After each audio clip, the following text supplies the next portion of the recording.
어머니, 밥은 정량만 먹이셨죠? 어째 더 먹은 것 같은데? 며느리의 차가운 목소리에 정순 씨가 고개를 들었습니다. 먹을 만큼 먹었다. 많이 먹지도 않았어. 그리고 애들 자랄 때는 잘 먹으면 좋지 무슨 정량 타령이니? 왜 이렇게 말귀가 어두우세요? 제가 분명히 말씀드렸죠? 정량만 먹이라고요. 정순 씨는 더 이상 참을 수 없었습니다. 밥 몇 숟가락 더 먹는 게 뭐가 그리 큰 문제라고 그래? 애가 배고프다는데. 어머님, 제 말씀을 이해 못 하시는 것 같네요. 이게 다 아이를 위해서요. 알지도 못하시면서. 뭐가 아이를 위해서인데? 밥그릇 통째로 치워버리는 게 아이를 위하는 거야? 어머니, 그거 지금 학대예요. 요즘은 과식이 학대로 신고 들어오기도 해요. 방금 뭐라고 했니? 내가 지금 밥 조금 더 먹였다고 학대라고. 네, 맞아요. 정해진 정량이라는 게 있는데 더 먹이는 건 학대지 뭐예요? 난 내 아들 키울 때 정량 그런 거 모르고 잘만 키웠다. 그리고 너는 그렇게 안 큰 줄 아니? 할 말이 있고 못할 말이 있는 거지. 어머님, 손주가 어머님이 낳은 애예요? 제 아이니까 제가 알아서 할게요. 그럼 나한테 부탁하지 말았어야지. 손주 봐달라고 도움을 요청해놓고 사사건건 간섭하고. 간섭이요? 말 다셔서요? 정순 씨는 피가 거꾸로 솟는 기분이었습니다. 내가 이 나이 먹도록 너희 집에 와서 이런 소리 들을 줄은 몰랐다. 그때였습니다. 며느리가 실제로 경찰에 전화를 걸기 시작했습니다. 여보세요? 경찰이죠? 네, 신고하고 싶은 게 있어서요. 이번 사연의 주인공은 67세의 박정순 씨입니다. 정순 씨에게는 아들 하나가 있었는데 그 아들과는 불과 몇 정거장 떨어진 곳에 살고 있었지만 방문한 지는 꽤 오래되었습니다. 가까운 거리에 살면서도 이렇게 오래 보지 못한다는 게 가슴 한켠을 아프게 했습니다. 어머님, 요즘 너무 바빠서요. 다음에 봬요. 며느리 유진이가 입에 달고 살던 말이었습니다. 매번 전화 통화가 끝날 때마다 듣던 말이었죠. 처음에는 정말 바빠서 그런가 했지만 이제는 알았습니다. 그저 핑계일 뿐이라는 걸 말이죠. 결혼 전 첫 만남에서부터 유진이는 정순 씨와의 거리두기를 시작했으니까요.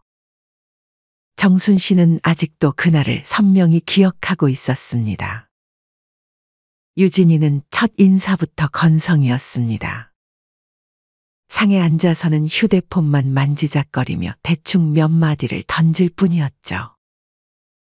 정순 씨를 똑바로 쳐다보지도 않았습니다. 마치 자신과의 만남이 불편하다는 듯한 태도였죠. 어머니, 저는 다른 멍청한 여자들하고는 달라요. 다른 여자들은 시어머니한테 휘둘리고 사는데 어찌나 한심하던지. 그리고 저는 시집살이 하면서 제 인생을 허비하고 싶지는 않아요. 그래, 나도 시집살이 시키고 싶지는 않다. 그 말 한마디에 뭔가 쎄한 느낌이 왔지만 정순 씨는 그때 알아챘어야 했습니다. 이 며느리가 앞으로 어떤 며느리가 될지를. 하지만 그때는 시집살이가 무서워 으름장을 내놓는구나라며 넘어갔던 게 실수였나 봅니다. 결혼 후에는 더 노골적이었습니다. 저희는 저희 방식대로 살고 싶어요. 간섭은 하지 말아주세요. 그 말을 시작으로 점점 아들과의 연락도 뜸해졌습니다.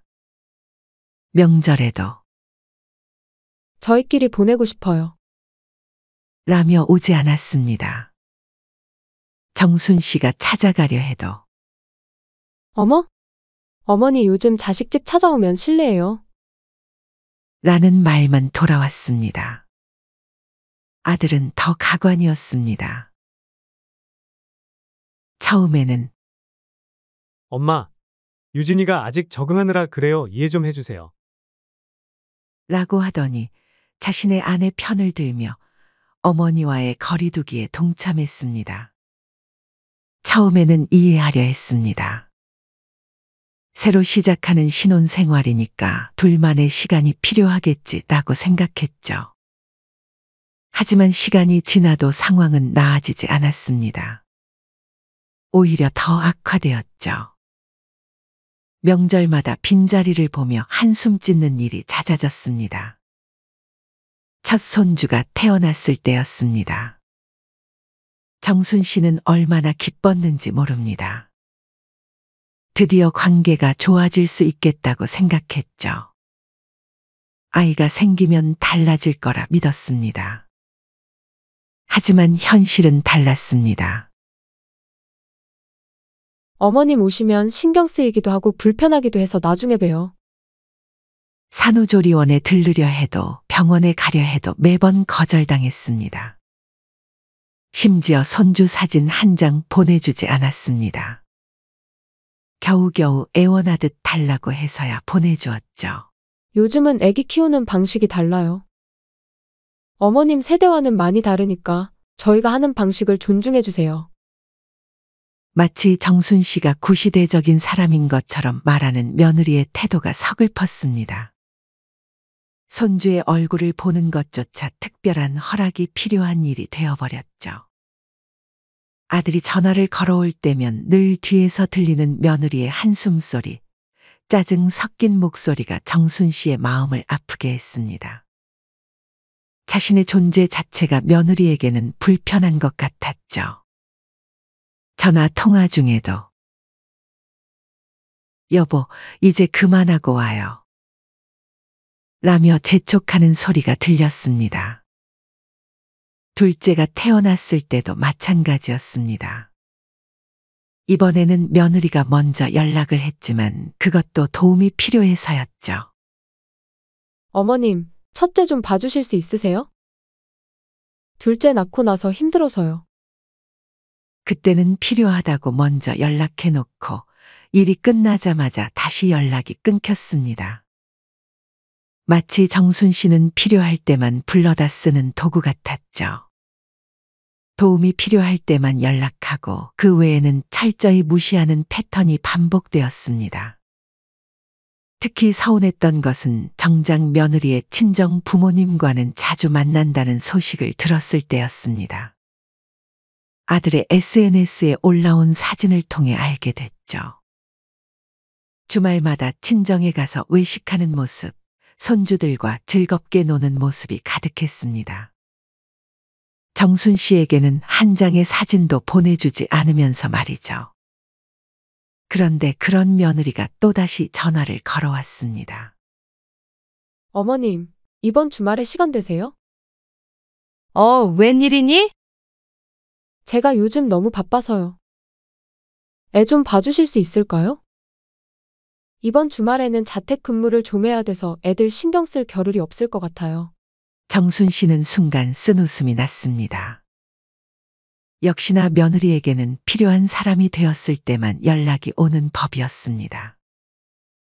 그동안 쌓인 서운함이 마음 한구석을 가득 채웠지만 그래도 손주들이 보고 싶은 마음에 승낙했습니다. 그래, 알겠다. 언제 가면 되니? 가방을 챙기면서 정순 씨는 며느리의 얼굴을 떠올렸습니다. 첫 만남 때부터 지금까지 단 한 번도 진심으로 웃는 얼굴을 보여준 적 없는 며느리였습니다. 그리고 그런 며느리 때문에 아들의 얼굴도 점점 멀어져 갔죠. 한때는 그렇게 자상하고 효심 깊던 아들이 이제는 남처럼 변해버렸습니다. 에휴, 요즘 애들은 가족 개념이 없어. 정순 씨는 긴 한숨을 내쉬었습니다. 이제 곧 시작될 며느리와의 불편한 대면을 예감하면서도 손주들 생각에 발걸음을 옮겼습니다. 하지만 이번에는 뭔가 다른 느낌이 들었습니다. 마치 커다란 사건이 다가오는 것 같은 불길한 예감이 드는 날이었습니다. 그리고 그 예감은 틀리지 않았죠. 이렇게 서운한 마음을 안고 찾아간 아들 집에 초인종을 누르자 예상대로 며느리는 무표정한 얼굴로 문을 열었습니다. 어머님, 오셨네요. 마치 귀찮은 손님이라도 온 것처럼 며느리는 얼굴을 찌푸렸습니다. 현관에 들어서려는 정순 씨를 위아래로 훑어보더니 갑자기 말했습니다. 밖에서 오셨으니까 손 소독하셔야 해요. 저기로 먼저 들어가세요. 아, 마스크도 써주세요. 감기 걸리면 안 되니까. 현관을 들어서자마자 며느리는 또 다른 규칙들을 늘어놓기 시작했습니다. 어머님, 이쪽 방은 아이들 공부방이라 들어가시면 안 돼요. 저쪽 방도 아이들 놀이방이라 출입 금지고요. 거실에만 계시면 됩니다. 아, 참 화장실은 세균 감염 위험이 있어서 아이들이 쓰는 화장실 말고 현관 쪽 화장실 쓰세요. 그리고 저 이제 자택 근무 좀 하고 있을게요. 자신의 집에서조차 이방인처럼 대접받는 기분이었습니다. 정순 씨는 거실 소파에 앉았습니다. 손주들은 태블릿을 보며 건성으로 인사를 했죠. 우리 첫째, 할머니가 오랜만에 왔는데 잘 있었니? 할머니 안 보고 싶었어. 엄마가 공부할 시간에는 할머니랑 말하지 말래요. 너무 일찍부터 공부시키는 거 아니니? 초등학교도 안 들어갔는데. 밖에 나가서 뛰어놀기도 하고 그래야지. 아이들 교육이 제일 중요하니까요. 어머님도 아시죠? 요즘은 경쟁사회잖아요. 그리고 어머님, 아이들 앞에서는 반말 쓰시면 안 됩니다. 존댓말로 이야기해 주세요. 시간이 흘러 점심시간이 되었습니다. 정순 씨는 손주들의 점심시간에 밥을 차려주었습니다. 첫째가 밥을 맛있게 먹는 모습을 보며 뿌듯해하는데 갑자기 며느리가 들어와 밥그릇을 치워버렸습니다. 어머니, 밥은 정량만 먹이셨죠? 어째 더 먹은 것 같은데? 며느리의 차가운 목소리에 정순 씨가 고개를 들었습니다. 아이가 먹을 만큼 먹었어. 많이 먹지도 않았어. 그리고 애들 자랄 때는 잘 먹으면 좋지 무슨 정량 타령이니? 왜 이렇게 말귀가 어두우세요? 제가 분명히 말씀드렸죠? 정량만 먹이라고요. 정순 씨는 더 이상 참을 수 없었습니다. 밥 몇 숟가락 더 먹는 게 뭐가 그리 큰 문제라고 그래? 애가 배고프다는데. 어머님, 제 말씀을 이해 못 하시는 것 같네요. 이게 다 아이를 위해서예요. 알지도 못하시면서. 아이를 위해서? 뭐가 아이를 위해서인데? 밥그릇 통째로 치워버리는 게 아이를 위하는 거야? 어머니, 그거 지금 학대예요. 요즘은 과식이 학대로 신고 들어오기도 해요. 뭐? 방금 뭐라고 했니? 내가 지금 밥 조금 더 먹였다고 학대라고. 네, 맞아요. 의사들이 정해진 정량이라는 게 있는데 이걸 알면서도 더 먹이는 건 학대지 뭐예요? 난 내 아들 키울 때 정량 그런 거 모르고 잘만 키웠다. 그리고 너는 그렇게 안 큰 줄 아니? 할 말이 있고 못할 말이 있는 거지. 어머님, 왜 자꾸 제 교육 방식에 대해 간섭하시는 거예요? 제 아이니까 제가 알아서 할게요. 그럼 나한테 부탁하지 말았어야지. 손주 봐달라고 도움을 요청해놓고 사사건건 간섭하고. 간섭이요? 말 다셔서요? 정순 씨는 피가 거꾸로 솟는 기분이었습니다. 내가 이 나이 먹도록 너희 집에 와서 이런 소리 들을 줄은 몰랐다. 어머님이 자꾸 이렇게 감정적으로 나오시니까 제가 할 말이 있네요. 사실 이런 말씀 안 드리려고 했는데 며느리의 말투가 더욱 날카로워졌습니다. 어머님은 옛날 방식만 고집하시면서 자꾸 저희 육아에 간섭하시려고 해요. 그게 얼마나 큰 스트레스인지 아세요? 내가 뭘 간섭했다고 그래? 손주 밥 한 술 더 먹이는 게 그렇게 잘못된 일이야? 그때 마침 아들이 들어왔습니다. 왜 이렇게 시끄러워?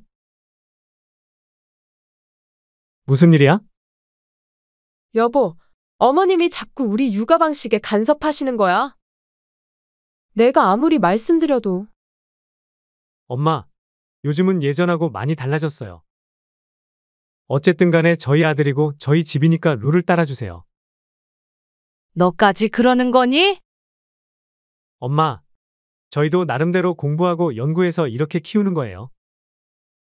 어머니 세대의 방식이 다 틀렸다는 건 아니지만, 자식들과 대화는 계속해서 평행선을 달렸습니다. 그리고 어머님, 이런 식으로 계속 저희 말 안 듣고 딴지 거시면 경찰에 신고할 거예요. 뭐? 신고한다고? 네, 제가 말했죠. 정량을 넘어선 강제 급식도 신고 대상이에요. 정순 씨는 어이가 없었습니다. 손주들을 걱정하는 마음으로 한 행동이 이렇게까지 왜곡될 수 있다는 게 믿기지 않았습니다. 너 정말 상식이 통하지 않는구나? 너 지금 나를 경찰에 신고하겠다는 거니? 상식이요? 방금 상식이라고 하셨어요? 상식이 통하지 않는 건 어머니예요. 요즘 법이 얼마나 무서운데 콩밥 한번 드셔봐야 정신을 차리겠어요? 아들은 그저 옆에서 눈치만 보고 있었습니다. 자신의 어머니가 이런 모욕을 당하는데도 말 한마디 못하는 아들을 보며 정순 씨는 가슴이 찢어지는 것 같았습니다. 그때였습니다. 며느리가 실제로 경찰에 전화를 걸기 시작했습니다. 여보세요? 경찰이죠? 네, 신고하고 싶은 게 있어서요. 정순 씨는 그 자리에서 쓰러질 것만 같았습니다. 자신의 며느리가 그것도 손주들의 밥을 더 먹이려 했다는 이유로 경찰에 신고를 하다니요. 얼마 후 정말로 경찰이 도착했습니다. 신고 받고 왔습니다. 무슨 일이신가요? 며느리는 마치 준비했다는 듯이 말했습니다. 시어머님이 저희 육아권을 침해하시고 아이들에게 강제로 음식을 먹이려 하셨어요. 아이들이 거부하는데도 계속 강요하시고. 경찰은 상황을 듣고 정순 씨에게 말했습니다. 할머님, 일단 이런 경우에는 자제해 주시는 게 좋겠습니다. 가정 내 문제지만 저희도 신고가 들어오면 저희가 어쩔 수 없이 출동해야 해서요. 정순 씨는 그 자리에서 아무 말도 할 수 없었습니다. 자신이 이렇게 멀리 와서 손주들을 위하는 마음으로 한 행동이 경찰까지 부르는 사태가 될 줄은 꿈에도 몰랐으니까요. 알겠습니다. 제가 나가겠습니다. 정순 씨는 떨리는 손으로 가방을 들었습니다. 마지막으로 아들을 바라보았지만 아들은 고개를 숙인 채 아무 말도 하지 못했습니다. 그렇게 쫓겨난 정순 씨는 한밤중까지 거리를 헤맸습니다. 가방 하나 들고 나온 채로 근처 공원 벤치에 앉아 있는데 갑자기 웃음이 나왔죠. 그래. 세상이 미쳐 돌아가는구나. 며느리의 마지막 모습이 자꾸 떠올랐습니다. 경찰이 오자 당당하게 신고 이유를 설명하던 그 뻔뻔한 얼굴. 그리고 그걸 보면서도 한마디 말도 못하고 고개만 숙이고 있던 아들의 비겁한 모습까지. 내가 너무 호구같이 살았나 보다. 문득 정순 씨는 그동안의 일들이 스쳐 지나가는 것을 느꼈습니다. 결혼 전부터 며느리가 보여준 차가운 태도, 손주들이 태어났을 때도 기쁨을 나누지 못하게 했던 일. 그리고 오늘 이렇게 경찰까지 불러 자신을 내쫓은 일까지. 그렇게 얼마나 시간이 지났을까? 정순 씨는 자식들에게 본때를 보여주어야겠다고 결심을 하게 되었습니다. 아들이 결혼할 때 신혼집을 장만해주면서 정순 씨는 자신의 명의로 해두었습니다. 나중에 아들 명의로 바꿔줄 생각이었지만 며느리가 워낙 사사건건 못마땅해 해서 미뤄두었던 거였죠. 정순 씨의 눈빛이 변했습니다. 입가에 쓴웃음이 번졌습니다. 다음 날 아침 일찍 정순 씨는 부동산을 찾아갔습니다. 예전에 이 집을 구할 때 도움받았던 중개사였죠. 어머, 오랜만이네요. 잘 지내셨어요? 이 집 매물로 내주세요. 네? 아드님 사시는 그 집을요? 네, 제 집이니까요. 제가 마음대로 할 수 있죠? 부동산 중개인은 잠시 망설이더니 말했습니다. 사실 그 아파트 매수자가 여러 명 있어요. 재건축 예정이라 매물만 나오면 바로 계약하겠다는 분들이. 정순 씨의 눈이 커졌습니다. 재건축이요? 네, 그 동네가 지금 한창 뜨고 있잖아요. 정순 씨 댁은 입지도 좋고. 지금 나오면 웃돈 얹어서 바로 나갈 것 같은데. 정순 씨는 이때다 싶었습니다. 바로 변호사 사무실로 향했죠. 퇴거 통보는 어떻게 하면 될까요? 일단 내용 증명을 보내시는 게 좋겠습니다. 법적 절차를 밟아야 하니까요. 변호사의 도움을 받아 내용 증명을 발송했습니다. 한 달 안에 집을 비워달라는 내용이었죠. 그렇게 시간이 흘러 벌써 매수자와 가계약이 체결되었다는 연락도 받았습니다. 이틀 뒤 아들에게서 전화가 왔습니다. 어머니! 이게 무슨 일이에요? 갑자기 집을 비우라니요? 새삼스럽게 놀래긴? 너희가 나한테 한 것처럼 나도 하는 건데. 말도 안 돼요? 설마 그때 일 때문에 그런 거예요? 내가 그날 너네들한테 쫓겨나고 너희들은 더 이상 내 자식이 아니라 생각하게 됐다. 쫓겨나다니요, 엄마. 그냥 어쩌다 한 번 있었던 해프닝으로 생각하시면 안 돼요? 전화 너머로 아들이 한숨을 쉬는 소리가 들렸습니다. 그리고 그건 유진이가 순간 화가 나서. 너희 와이프가 화가 났다고. 화가 나면 그렇게 행동해도 된다는 거니? 나는 손주들 밥 한 술 더 먹이려다가 경찰까지 불려서 쫓겨났는데. 이제 와서 그런 말 하지 마. 한 달 안에 나가? 새 주인이 들어와야 하니까.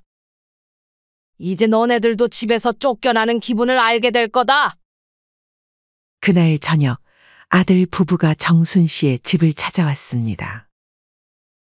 며느리는 정순 씨 앞에서 고개를 숙였습니다. 어머님, 잘못했어요. 제가 너무 흥분해서 너무했네요. 흥분.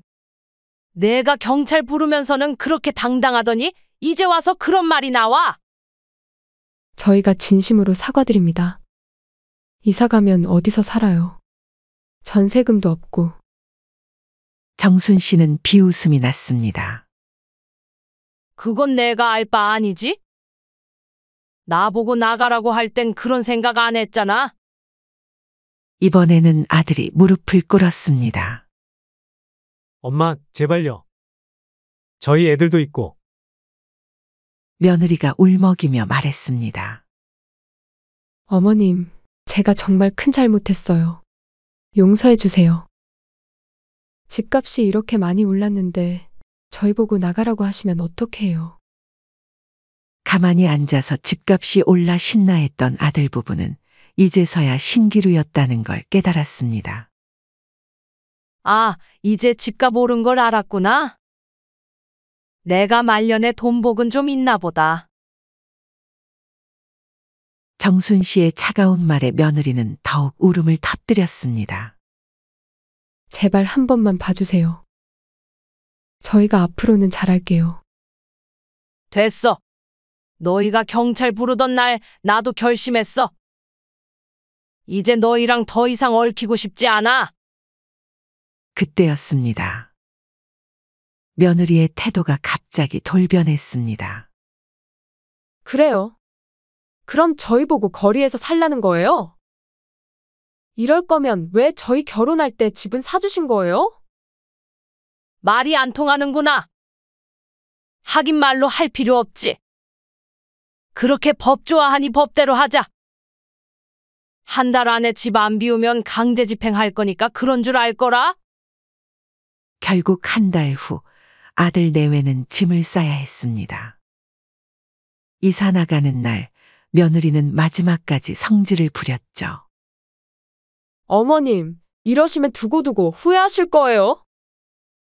자식이랑 손자들한테 이럴 수가 있으세요? 앞으로 평생 얼굴 못 보고 사실 줄 아세요? 아이고 됐네요. 내가 뭘 후회하는데? 그 잘난 얼굴 안 보여줘도 되니까 너네나 후회하지 말거라. 마지막 짐을 싸들고 나가는 아들 내외를 보며 정순 씨는 한숨을 쉬었죠. 문이 닫히고 모든 게 조용해졌습니다. 가슴 한켠이 아팠지만 이제는 돌이킬 수 없는 강을 건넌 것 같았습니다. 이게 내가 할 수 있는 최선의 선택이었어. 집은 매매가 완료되었고 웃돈도 꽤 받았습니다. 정순 씨는 이제 새로운 삶을 시작하기로 했습니다. 더 이상 구질구질하게 매달리지 않기로 한 거죠. 이제 정말 끝이구나. 자식이 부모를 버렸으면 부모도 자식을 버릴 수 있는 거니까요. 정순 씨의 복수는 그렇게 완벽하게 끝이 났습니다. 집을 판 후 2달이 지났습니다. 정순 씨는 예전부터 꿈꾸던 전원주택으로 거처를 옮겼습니다. 아들 부부와는 다르게 동네 주민들과 어울리며 평화로운 일상을 보내고 있었죠. 그렇게 이웃들과 수다를 떨며 지내는 일상이 행복했습니다. 더 이상 눈치 볼 일도 가슴 아플 일도 없었죠. 오히려 집을 팔아 얻은 돈으로 여유 있는 생활을 하게 되었습니다. 반면 아들 부부의 삶은 나락으로 떨어지고 있었습니다. 편안히 잘 살던 집에서 막상 월세를 내려 하니 생각보다 지출이 커졌죠. 여보, 이런 데서 어떻게 살아요? 월세는 비싼데 방도 좁고. 그러게 당신이 어머니한테 그렇게 대들지만 않았어도 이 지경까진 안 왔잖아요. 또 시작이네요. 당신은 당신 어머니 편만 들더니 이제 와서 이게 다 내 탓이라고. 하루에도 몇 번씩 부부싸움이 벌어졌습니다. 한 번 시작된 싸움은 점점 더 큰 싸움으로 번졌죠. 당신이 그때 경찰만 안 불렀어도 그럼 뭐, 시어머니한테 무조건 꼼짝 못하고 살아야 했나요? 차라리 지금은 꼼짝도 못하고 살고 넓은 집에서 사는 게 낫지 않아? 이렇게 월세방을 전전하는 것보다? 며느리는 더 이상 예전의 당당한 모습이 아니었습니다. 친정에 도움을 요청했지만 그쪽에서도 손을 떼버렸죠. 유진아, 우리도 이제 너희 도와줄 형편이 안 돼. 너도 좀 제발 철 좀 들어라. 엄마까지 이러시기에요? 제발. 내가 시어머님한테 그렇게 대들 때는 언제고. 이제 와서 이러기야. 나도 쪽팔려서 얼굴을 못 들겠다. 경찰까지 부르다니. 이제 와서 우리 보고 뭐 어쩌라는 거니? 결국 며느리는 늘어난 지출을 메꾸려고 시간제 아르바이트를 시작했습니다. 예전에는 못 배운 사람이나 하는 일이라고 얕보던 편의점 일과 식당 서빙 일도 가리지 않았죠. 어머나, 유진 씨 아니세요? 편의점에서 일하던 중 마주친 옛 이웃의 말에 며느리는 고개를 푹 숙였습니다. 여기서 일하시는 거예요? 그러고 보니 요즘 이사 가셨다던데. 네. 그냥 시간도 남고 해서요. 며느리의 얼굴이 붉어졌습니다. 예전에 그렇게 무시하던 일을 이제는 자신이 하고 있다는 게 참 아이러니했죠. 집에 돌아와서도 마음이 편치 않았습니다. 여보, 이제는 정말 어머님한테 가서 무릎이라도 꿇어야 하는 거 아닐까요? 이제 와서? 당신이 그렇게 잘났다고 할 때는 언제고? 그러는 당신은 뭐예요?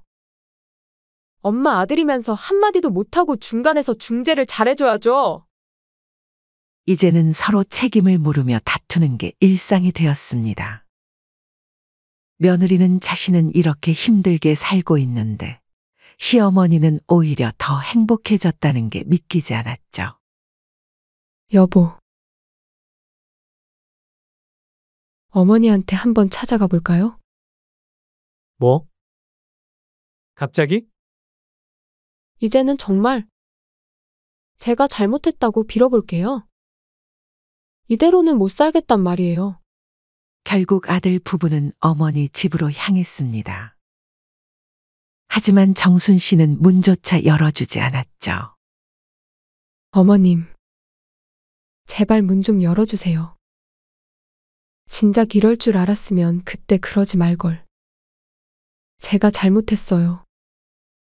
하지만 돌아온 건 차가운 한마디. 돌아가. 이제 우리는 남이야. 며느리는 그 자리에 주저앉아 울었습니다. 어머님, 정말 죄송해요. 제가 교만했어요. 한 번만 더 기회를 주세요. 교만? 경찰까지 불러놓고 이제 와서 그런 말이 나와? 같은 말 반복하게 하지 말고 돌아가거라. 정순 씨의 말에 며느리는 더욱 고개를 숙였습니다. 어머님, 저 이제 정말 달라졌어요.